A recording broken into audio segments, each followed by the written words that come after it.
नमस्कार दोस्तों, उमन स्टडी पॉइंट में आप सभी का हार्दिक स्वागत है। आज हम लोग 2011 से 2018 तक के प्रीवियस ईयर क्वेश्चंस पढ़ने वाले हैं। इसमें हम लोग सब्जेक्ट वाइज अलग अलग क्वेश्चंस पढ़ेंगे। तो आज स्टार्ट करते हैं। सबसे पहले हिंदी के प्रश्न जो कि 2011 से 18 तक के पेपर्स में आए हुए हैं। तो आइए स्टार्ट करते हैं। पहला प्रश्न है, मनुष्य जब अकेला न रहकर मिलजुल कर रहता है तो क्या बन जाता है। पहला ऑप्शन है दल, दूसरा ऑप्शन है कमज़ोर, तीसरा ऑप्शन है संगठन और चौथा ऑप्शन है डरपोक। तो इसका करेक्ट आंसर हो जाएगा ऑप्शन नंबर सी, संगठन। जब मनुष्य अकेला नहीं होता है, कई लोग मिलकर रहते हैं तो उसे संगठन कहते हैं। चलिए बढ़ते हैं अगले प्रश्न की ओर। अगला प्रश्न है, मनुष्य को कैसा प्राणी बताया गया है। पहला ऑप्शन है असभ्य, दूसरा ऑप्शन है सामाजिक, तीसरा ऑप्शन है सुविधा भोगी और चौथा ऑप्शन है अशक्त। तो इसका करेक्ट आंसर हो जाएगा ऑप्शन नंबर बी, सामाजिक। मनुष्य को सामाजिक प्राणी बताया गया है। अगला प्रश्न है, एक और एक 11 होते हैं, लोकोक्ति का अर्थ है। पहला ऑप्शन है एक और दो नहीं होते हैं, एक और एक का जोड़ 11 होता है, एकता में बल नहीं होता है, एकता में बल होता है। तो इसका करेक्ट आंसर हो जाएगा ऑप्शन नंबर डी, एकता में बल होता है। चलिए बढ़ते हैं अगले प्रश्न की ओर। अगला प्रश्न है, पांचों अंगुलियां मिलकर बंद होती हैं तो क्या बन जाती हैं। पहला ऑप्शन है मुट्ठी, दूसरा ऑप्शन है पंजा, तीसरा ऑप्शन है हाथ और चौथा ऑप्शन है थप्पड़। तो इसका करेक्ट आंसर हो जाएगा ऑप्शन नंबर ए, मुट्ठी। जब पांचों उंगलियां बंद होती हैं तो वह मुट्ठी बन जाती हैं। अगला प्रश्न है, इसमें दिया है रिक्त स्थानों को सही विकल्प बनना है। पहला प्रश्न है इसमें, चोट के कारण उसकी जान निकल रही। पहला ऑप्शन है खुशी, दूसरा ऑप्शन है दुख, तीसरा ऑप्शन है दर्द और चौथा ऑप्शन है अवसाद। तो इसका करेक्ट आंसर हो जाएगा ऑप्शन नंबर सी, दर्द।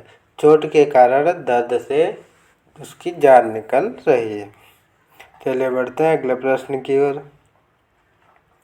अगला प्रश्न है, विवाह की पहली वर्षगांठ पर उसे सुंदर मिला। पहला ऑप्शन है समाहार, दूसरा ऑप्शन है उपहार, तीसरा ऑप्शन है निराकार और चौथा ऑप्शन है सदाचार। तो इसका करेक्ट आंसर हो जाएगा ऑप्शन नंबर बी, उपहार। विवाह की पहली वर्षगांठ पर उसे सुंदर उपहार मिला। अगला प्रश्न है, चिंता मत करो, बच्चे खाली जगह लौट आएंगे। पहला ऑप्शन है रक्षित, दूसरा ऑप्शन है असुरक्षित, तीसरा ऑप्शन है सुरक्षित और चौथा ऑप्शन है प्रतिरक्षित। तो इसका करेक्ट आंसर हो जाएगा ऑप्शन नंबर सी, सुरक्षित। चिंता मत करो, बच्चे सुरक्षित लौट आएंगे। अगला प्रश्न है, एक वर्ष में 12 होते हैं। पहला ऑप्शन है सप्ताह, दूसरा ऑप्शन है दिवस, तीसरा ऑप्शन है माह और चौथा ऑप्शन है पह। तो इसका करेक्ट आंसर हो जाएगा ऑप्शन नंबर सी, माह। एक सप्ताह में 12 माह होते हैं। अगला प्रश्न है, घड़ों पानी पड़ना मुहावरे का सही अर्थ है। पहला ऑप्शन है लज्जित होना, दूसरा ऑप्शन है कीचड़ होना, तीसरा ऑप्शन है हार मान लेना और चौथा ऑप्शन है भयभीत होना। तो इसका करेक्ट आंसर हो जाएगा ऑप्शन नंबर ए, लज्जित होना। घड़ों में पानी पड़ने का अर्थ होता है लज्जित होना। अगला प्रश्न है, आगे खाली जगह पीछे खाई मुहावरे के रिक्त स्थान पर सही शब्द होगा। पहला ऑप्शन है उपवन, दूसरा ऑप्शन है झरना, तीसरा ऑप्शन है पहाड़ और चौथा ऑप्शन है कुआं। तो इसका करेक्ट आंसर हो जाएगा ऑप्शन नंबर डी, कुआं। आगे पहाड़, आगे कुआं, पीछे खाई, ये कहावत होती है। चलिए बढ़ते हैं अगले प्रश्न की ओर। अगला प्रश्न है, कुछ लोग अपनी स्पेस अलग पकाने में ही विश्वास रखते हैं। ऑप्शन नंबर ए है दाल, ऑप्शन नंबर बी झरना, ऑप्शन नंबर सी पहाड़ और ऑप्शन नंबर डी कुआं। तो इसका करेक्ट आंसर हो जाएगा ऑप्शन नंबर ए दाल। कुछ लोग अपनी दाल अलग पकाने में ही विश्वास रखते हैं। चलिए बढ़ते हैं अगले प्रश्न की ओर। अगला प्रश्न है चोर की दाढ़ी में तिनका लोकोक्ति का सही अर्थ है। पहला ऑप्शन है दाढ़ी गंदी होना, हर चोर की दाढ़ी होना, चोरी की पहचान होना, चोर का स्वयं डरना। तो इसका करेक्ट आंसर हो जाएगा ऑप्शन नंबर डी चोर का स्वयं डरना। जो चोर होता है वो खुद से सशंकित रहता है। अगला प्रश्न है निम्नलिखित में से शुद्ध वर्तनी वाला शब्द है। अभिषेक, अभिषेक, अभिषेक और ऑप्शन नंबर डी अभिषेक। तो इसका करेक्ट आंसर हो जाएगा ऑप्शन नंबर डी अभिषेक को इस तरह से लिखा जाता है। चलिए बढ़ते हैं अगले प्रश्न की ओर। अगला प्रश्न है शुद्ध वर्तनी वाला शब्द है ग्रहणी, ग्रहिणी, ग्रहिणी और गृहिणी। तो जो गृहिणी हाउसवाइफ होती है उसको इस तरह से लिखा जाता है। और एक गृहिणी जो होती है पेट में एक अंग होता है उसको इस तरह से लिखा जाता है। तो इसका करेक्ट आंसर हो जाएगा option number D, option number C गृहिणी। चलिए बढ़ते हैं अगले प्रश्न की ओर। अगला प्रश्न है निम्नलिखित में शुद्ध वाक्य। पहला ऑप्शन है भक्तों की सेना जा रही थी, दूसरा ऑप्शन है भक्तों की मंडली जा रही थी, तीसरा ऑप्शन है भक्तों की टुकड़ी जा रही थी और चौथा ऑप्शन है भक्तों की भीड़ जा रही थी। तो इसका करेक्ट आंसर हो जाएगा ऑप्शन नंबर बी भक्तों की मंडली जा रही थी। जो भक्त होते हैं उनकी मंडली होती है ना कि सेना। चलिए बढ़ते हैं अगले प्रश्न की ओर। अगला प्रश्न है निम्नलिखित में से शुद्ध वाक्य है बकरी को काटकर चारा खिलाओ। अगला ऑप्शन है बच्चे को काटकर फल खिलाओ। अगला ऑप्शन है मुझे अनेकों बार सफलता मिली। और अगला ऑप्शन है ऑप्शन नंबर डी कृतज्ञ ने पढ़ाई पूरी कर ली। तो इसका करेक्ट आंसर हो जाएगा ऑप्शन नंबर डी कृतज्ञ ने पढ़ाई पूरी कर ली। ये शुद्ध वाक्य है, बाकी ये अशुद्ध वाक्य है। अगला प्रश्न है निम्नलिखित में से सही पर्याय शब्द नहीं है। सामान्य, मामूली, आम और समान। तो इसका करेक्ट आंसर हो जाएगा ऑप्शन नंबर डी समान। सामान्य, मामूली और आम ये समानार्थी शब्द हैं जबकि समान इसका अलग अर्थ होता है। चलिए बढ़ते हैं अगले प्रश्न की ओर। अगला प्रश्न है इंद्र शब्द का समानार्थी शब्द है। पहला ऑप्शन है पंचबाण, दूसरा ऑप्शन है शक्र, तीसरा ऑप्शन है मनोज और चौथा ऑप्शन है पिनाकी। तो इसका करेक्ट आंसर हो जाएगा ऑप्शन नंबर बी शक्र। जो ये इंद्र का पर्यायवाची है। पंचबाण और मनोज ये कामदेव के पर्यायवाची हैं और पिनाकी ये विष्णु का पर्यायवाची है। चलिए बढ़ते हैं अगले प्रश्न की ओर। अगला प्रश्न है अनुकूल शब्द का विलोम शब्द है। पहला ऑप्शन है प्रतिकूल, दूसरा ऑप्शन सानुकूल, तीसरा ऑप्शन है अनुकूलन, चौथा ऑप्शन है अपकूल। तो इसका करेक्ट आंसर हो जाएगा ऑप्शन नंबर ए प्रतिकूल। अनुकूल का जो विलोम होता है प्रतिकूल होता है। अगला क्वेश्चन है उत्थान का विलोम शब्द है। पहला ऑप्शन है उन्नयन, दूसरा ऑप्शन है पतन, तीसरा ऑप्शन है तीसरा ऑप्शन है उत्कर्ष और चौथा ऑप्शन है अवनत। तो इसका करेक्ट आंसर हो जाएगा ऑप्शन नंबर बी उत्थान का विलोम शब्द पतन होता है। चलिए बढ़ते हैं अगले प्रश्न की ओर।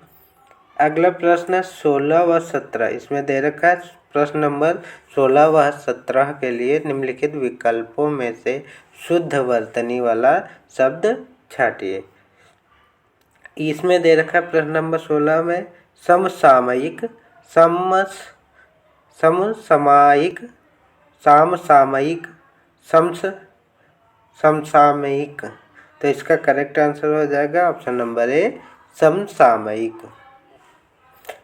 अगला क्वेश्चन है क्वेश्चन नंबर 17, गोपनीय गोपनीय। तो इसका करेक्ट आंसर हो जाएगा ऑप्शन नंबर सी, गोपनीय को इस तरह से लिखा जाता है। अगला प्रश्न है, वाक्यांश के लिए उपयुक्त शब्द चुनिए जहां पहुंचना कठिन हो। पहला ऑप्शन है उच्च, दूसरा ऑप्शन है गतिहीन, तीसरा ऑप्शन है दुर्गम, चौथा ऑप्शन है असंभव। तो इसका करेक्ट आंसर हो जाएगा ऑप्शन नंबर सी, दुर्गम। जहाँ पहुँचना कठिन हो उसे दुर्गम कहते हैं। यानी असंभव क्या होता है, जो कार्य संभव ना हो उसे असंभव कहते हैं। और गतिहीन, जिसकी कोई गति ना हो। चलिए बढ़ते हैं अगले प्रश्न की ओर। अगला प्रश्न है, नीचे दिए गए शब्द के विभिन्न विकल्पों में से एक शब्द पर्यायवाची समानार्थक नहीं, उसे चाटे। पहला वस्त्र, वस्त्र के पर्यायवाची ये दे रखे पट, दुकूल, अंबर और अस्त्र। तो इसका करेक्ट आंसर हो जाएगा ऑप्शन नंबर सी, अस्त्र। अस्त्र जो है ये हथियार होता है, अस्त्र मीन्स होता है हथियार। पट, दुकूल, अंबर, चीर, वसन, ये सारे वस्त्र के पर्यायवाची। अगला प्रश्न है, प्रश्न नंबर 20, वाक्य के लिए दिए गए शब्द का सही विलोम विपरीतार्थक चुनना है। पहला प्रश्न है स्वाधीन। स्वाधीन का विलोम क्या होता है, ऑप्शन नंबर सी, पराधीन। गुलाम का विलोम जो हो जाएगा आज़ाद हो जाएगा, गुलाम का आज़ाद। परतंत्र का स्वतंत्र, परतंत्र का विलोम हो जाएगा स्वतंत्र। अगला प्रश्न है सफ़ेद। तो सफ़ेद का विलोम हो जाएगा काला, सफ़ेद का विलोम क्या हो जाएगा, काला। श्याम का विलोम होगा श्वेत। चलिए बढ़ते हैं अगले प्रश्न की ओर। अगला प्रश्न है, निम्नलिखित शब्दों में आवश्यकता अनुसार संधि अथवा संधि विच्छेद का सही विकल्प चुनिए। पहला प्रश्न है दिक् प्लस दर्शक।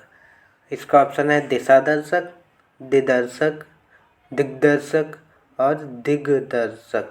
तो इसका करेक्ट आंसर हो जाएगा ऑप्शन नंबर सी, दिग्दर्शक। दिक् प्लस दर्शक का जब की संधि होगी तो दिग्दर्शक बनेगा।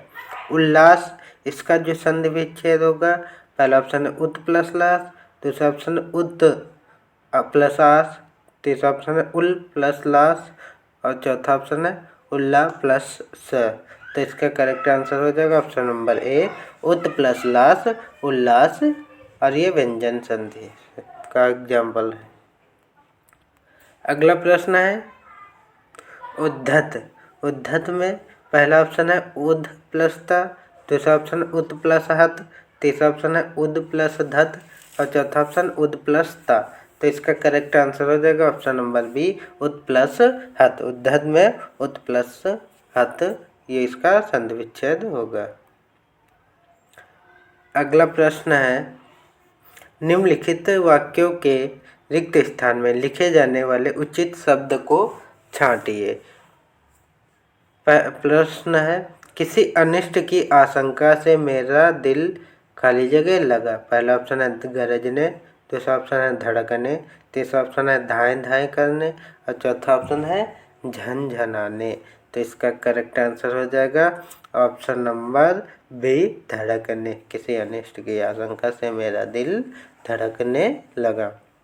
अगला प्रश्न है, आम्र मंजरी देखकर कोयल खाली जगह लगी, मिमिया, दहाड़, कूकना, भिनभिना। तो इसका करेक्ट आंसर हो जाएगा ऑप्शन नंबर सी, कूकना। कोयले जो हैं कूकती हैं। अगला प्रश्न है, गंदगी के ढेर पर मक्खियाँ रही थी। पहला ऑप्शन है मिमिया, दूसरा ऑप्शन है दहाड़, तीसरा ऑप्शन है हिनहिना और चौथा ऑप्शन है भिनभिना। तो इसका करेक्ट आंसर है जाएगा ऑप्शन नंबर डी, भिनभिना। मक्खियाँ जो हैं भिनभिनाती हैं। अगला प्रश्न है 9 2 11 होना। ये मुहावरे दे रखे हैं और इनका सही अर्थ छाटना है। मुहावरा है 9 2 11 होना। पहला ऑप्शन है गिनती करना, दूसरा ऑप्शन है हार जाना, तीसरा ऑप्शन है भाग जाना और चौथा ऑप्शन है उड़ जाना। तो इसका करेक्ट आंसर हो जाएगा ऑप्शन नंबर सी, भाग जाना। 9 2 11 होने का मतलब भाग जाना। अगला मुहावरा है लाल पीला होना। तो इसका पहला ऑप्शन है क्रोध करना, दूसरा ऑप्शन है काम बिगाड़ देना, तीसरा ऑप्शन है विरोध करना और चौथा ऑप्शन है रंग बदलना। तो इसका करेक्ट आंसर हो जाएगा ऑप्शन नंबर ए, क्रोध करना। लाल पीला होने का अर्थ है क्रोध करना। चलिए बढ़ते हैं अगले प्रश्न की ओर। अगला प्रश्न है प्रश्न नंबर 16 और 17।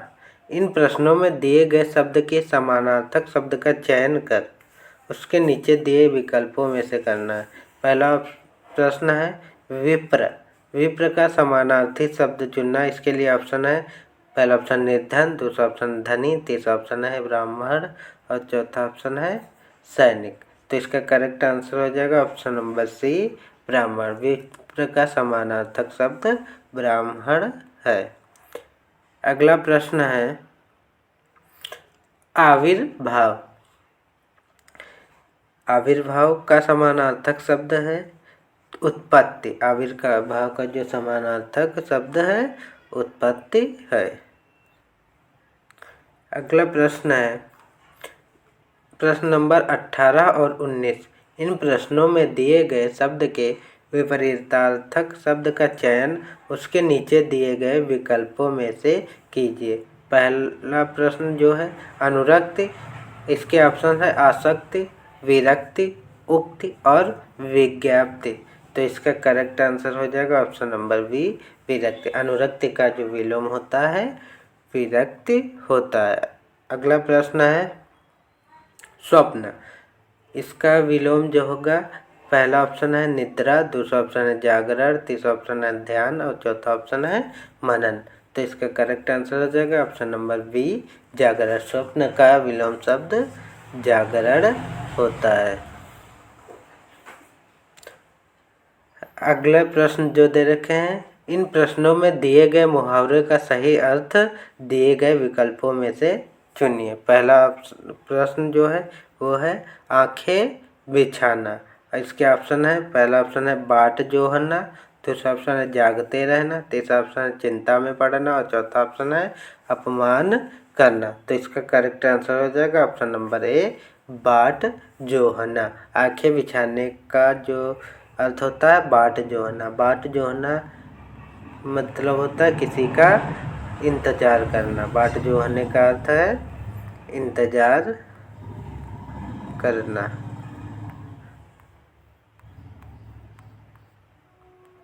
चलिए बढ़ते हैं अगले प्रश्न की ओर। अगला प्रश्न है छाती पीटना।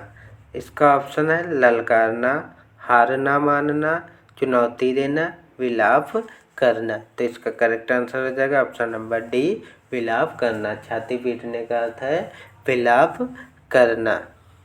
अगला प्रश्न है तलवा सहलाना। इसके ऑप्शन है दवा लगाना, उपचार करना, खुशामद करना, सुलाने की कोशिश करना। तो इसका करेक्ट आंसर हो जाएगा ऑप्शन नंबर सी, खुशामद करना। तलवा सहलाने का मतलब है खुशामद करना। आगे प्रश्न दे रखे हैं प्रश्न 23 से 25। इन प्रश्नों में दी गई कहावतों लोकोक्तियों का सही अर्थ दिए गए विकल्पों में से चुनिए। पहला प्रश्न है हाथ कंगन को आरसी क्या। इसका ऑप्शन है ऑप्शन नंबर ए, गुड़ी को आडंबर की ज़रूरत नहीं। दूसरा ऑप्शन है धनी के लिए पैसे का महत्व नहीं। ऑप्शन नंबर सी है प्रत्यक्ष के लिए प्रमाण की आवश्यकता नहीं। और ऑप्शन नंबर डी है बलवान को सहयोगी की ज़रूरत नहीं। इसका करेक्ट आंसर हो जाएगा ऑप्शन नंबर सी, प्रत्यक्ष के लिए प्रमाण की आवश्यकता नहीं। हाथ कंगन को आरसी का क्या का अर्थ है? पर प्रत्यक्ष के लिए प्रमाण की आवश्यकता नहीं। अगला प्रश्न है, देसी मुर्गी विलायती बोल। पहला ऑप्शन है कम कीमत में अच्छी वस्तु, दूसरा ऑप्शन है उम्मीद से बढ़कर, तीसरा ऑप्शन है बेमेल बातों का मेल और चौथा ऑप्शन है अनोखी चीजें। तो इसका करेक्ट आंसर हो जाएगा ऑप्शन नंबर सी, बेमेल बातों का मेल। देसी मुर्गी विलायती बोल का अर्थ है बेमेल बातों का मेल, यानी ऐसी बातें करना जो उस पर सूट न करें, उससे मिलती हूँ ना हो। अगला प्रश्न है, एक तो करेला दूजे नीम चढ़ा।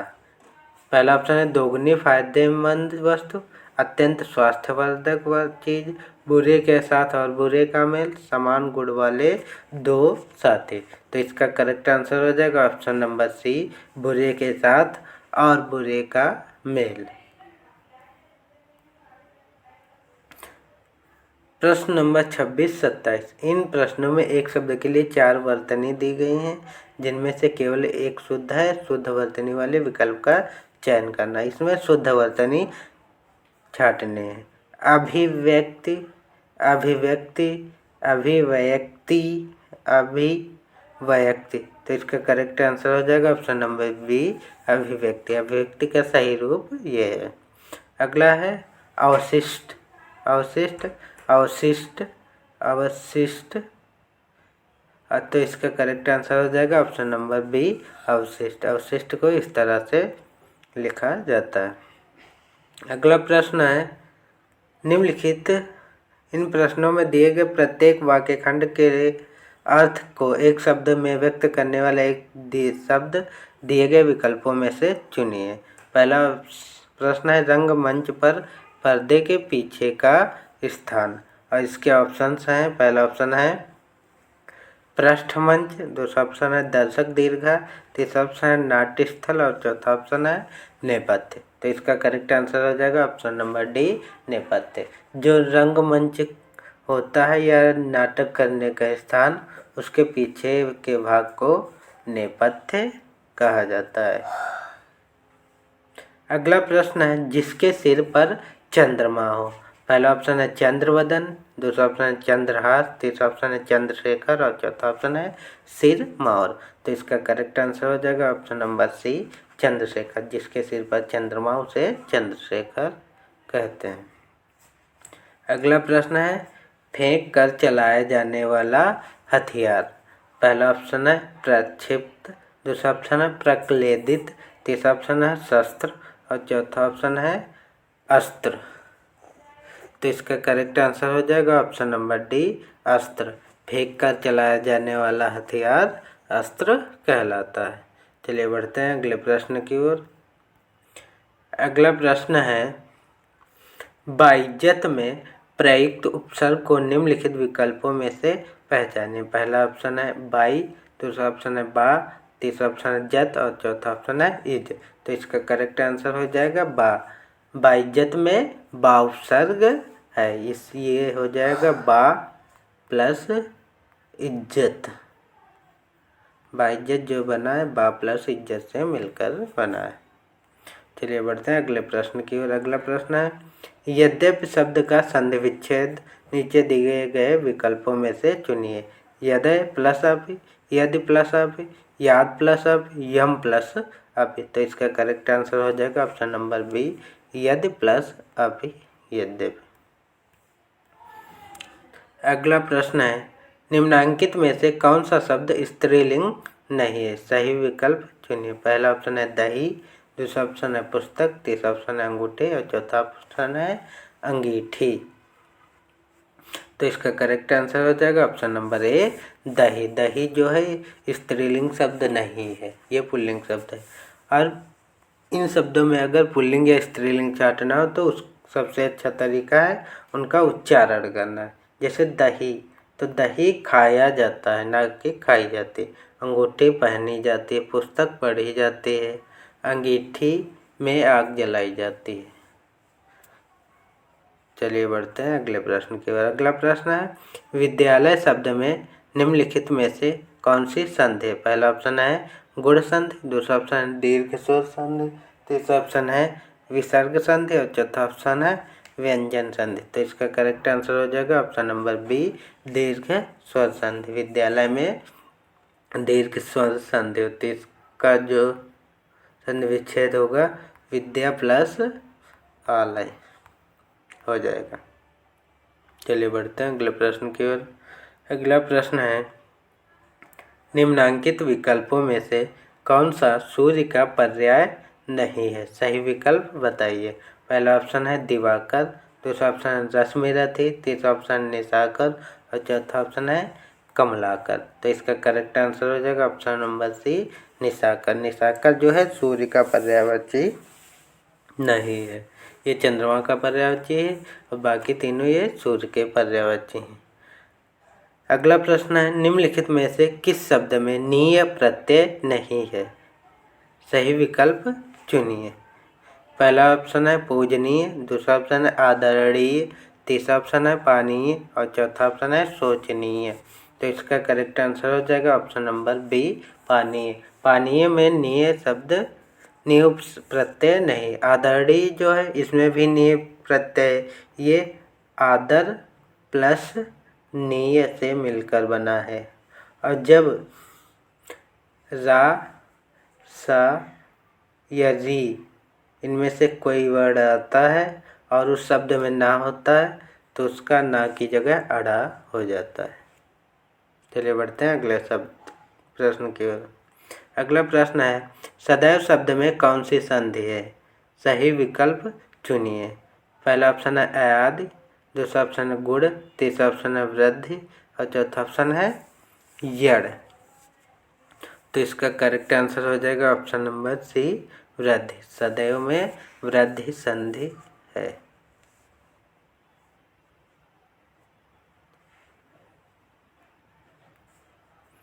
इसका करेक्ट आंसर हो जाएगा ऑप्शन नंबर सी, वृद्धि संधि। सदैव में वृद्धि संधि होती है। अगला प्रश्न है, आकाश और जमीन के मिलने का जहां आभास हो के लिए निम्नांकित विकल्पों में से सही विकल्प बताइए। पहला ऑप्शन है गोधूलि, दूसरा ऑप्शन है धूंधलका, तीसरा ऑप्शन है क्षीरसागर और चौथा ऑप्शन है क्षितिज।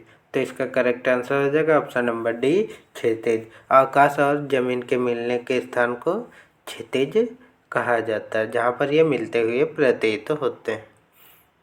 अगला प्रश्न है, 6 वर्ण किन वर्णों के संयोग से बना है? निम्नांकित विकल्पों में से सही विकल्प की पहचान कीजिए। पहला ऑप्शन है का प्लस छ, दूसरा ऑप्शन है का प्लस छ, तीसरा ऑप्शन है छ प्लस आ और चौथा ऑप्शन है च प्लस पा। तो इसमें मिसप्रिंटिंग हुई। जो छ वर्ड होता है ये का प्लस सा के संयोग से बनता है। चलिए बढ़ते हैं अगले प्रश्न की ओर। अगला प्रश्न है, अब्दुल्ला ने नमाज पढ़ी, इस वाक्य में कौन सा काल है? सही विकल्प बताइए। पहला ऑप्शन है वर्तमान काल, दूसरा ऑप्शन है भविष्य काल, तीसरा ऑप्शन है भूतकाल और चौथा ऑप्शन है भूतकाल। तो इसका करेक्ट आंसर हो जाएगा ऑप्शन नंबर सी, भूतकाल। अगला प्रश्न है, सुख शब्द का विलोम नीचे दिए गए विकल्पों में से बताइए। पहला ऑप्शन है कष्ट, दूसरा ऑप्शन है परेशानी, तीसरा ऑप्शन है दुख और चौथा ऑप्शन है आंसू। तो इसका करेक्ट आंसर हो जाएगा ऑप्शन नंबर सी, दुख। सुख का विलोम शब्द दुख है।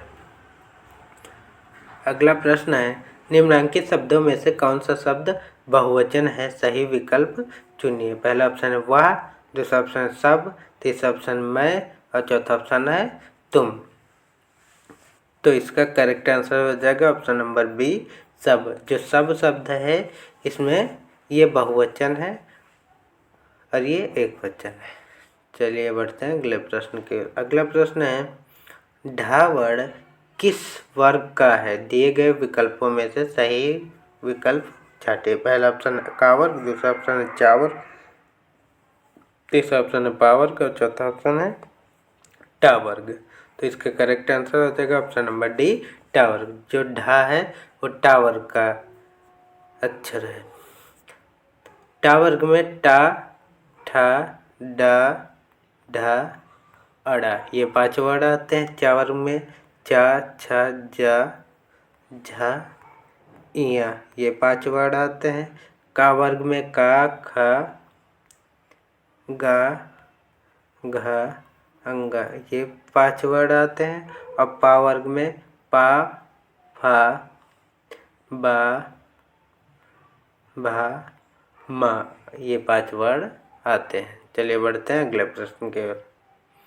अगला प्रश्न है, निम्नलिखित शब्दों में से किस शब्द की वर्तनी ठीक है?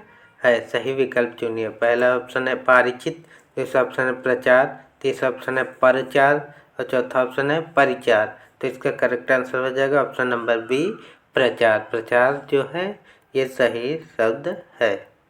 चलिए बढ़ते हैं अगले प्रश्न की ओर। अगला प्रश्न है, जिस संज्ञा से पदार्थ में पाए जाने वाले किसी धर्म का बोध होता है उसे क्या कहते हैं? पहला ऑप्शन है व्यक्तिवाचक संज्ञा, दूसरा ऑप्शन है वस्तुवाचक संज्ञा, तीसरा ऑप्शन है भाववाचक संज्ञा और चौथा ऑप्शन है जातिवाचक संज्ञा। तो इसका करेक्ट आंसर हो जाएगा ऑप्शन नंबर बी वस्तुवाचक संज्ञा।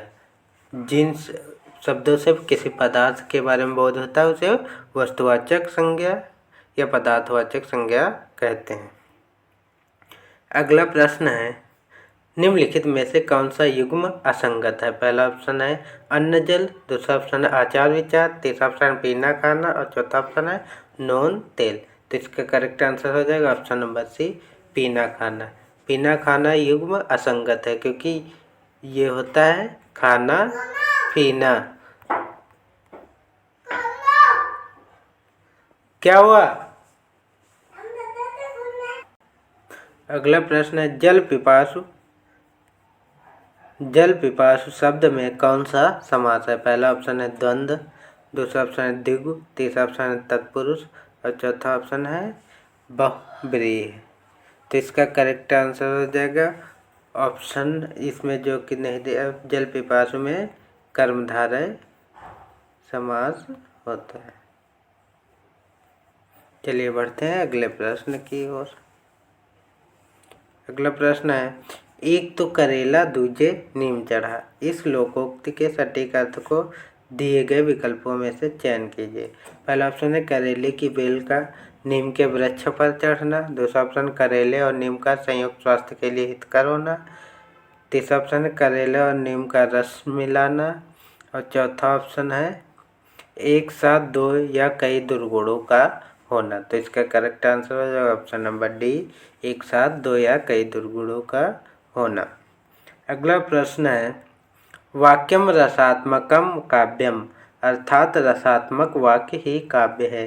काव्य लक्षण के विषय में यह कथन किस आचार्य का है? पहला ऑप्शन है भामा, दूसरा ऑप्शन है पंडित राज जगन्नाथ, तीसरा ऑप्शन है विश्वनाथ और चौथा ऑप्शन है मम्मट। तो इसका करेक्ट आंसर हो जाएगा ऑप्शन नंबर सी विश्वनाथ। वाक्यम रसात्मकम काव्यम यह आचार्य विश्वनाथ का कथन है। अगला प्रश्न है, निम्नलिखित में से कौन सा शब्द अर्ध तत्सम है? पहला ऑप्शन है आखर, दूसरा ऑप्शन है अक्षर, तीसरा ऑप्शन है अक्षर और चौथा ऑप्शन है अख। तो इसका करेक्ट आंसर हो जाएगा ऑप्शन नंबर बी अक्षर ये अर्ध तत्सम शब्द है। अगला प्रश्न है, निम्नलिखित में से कामायनी का काव्य रूप क्या माना जाता है? पहला ऑप्शन है खंड काव्य, दूसरा ऑप्शन है चरित काव्य, तीसरा ऑप्शन है एकार्थ काव्य और चौथा ऑप्शन है महाकाव्य। तो इसका करेक्ट आंसर हो जाएगा ऑप्शन नंबर डी महाकाव्य। कामायनी जो है ये महाकाव्य है। चल अगला प्रश्न है, तपोवन शब्द में कौन सी संधि है? पहला ऑप्शन है विसर्ग संधि, दूसरा ऑप्शन है स्वर व्यंजन संधि, तीसरा ऑप्शन है व्यंजन संधि और चौथा ऑप्शन है स्वर संधि। तो इसका करेक्ट आंसर हो जाएगा ऑप्शन नंबर ए विसर्ग संधि। तपोवन में विसर्ग संधि और इसका विच्छेद तपः प्लस 1 होगा। ये रही आज की क्लास। आज की क्लास कैसी लगी? अगर अच्छी लगी तो वीडियो को लाइक करें, शेयर करें, सब्सक्राइब करें। धन्यवाद।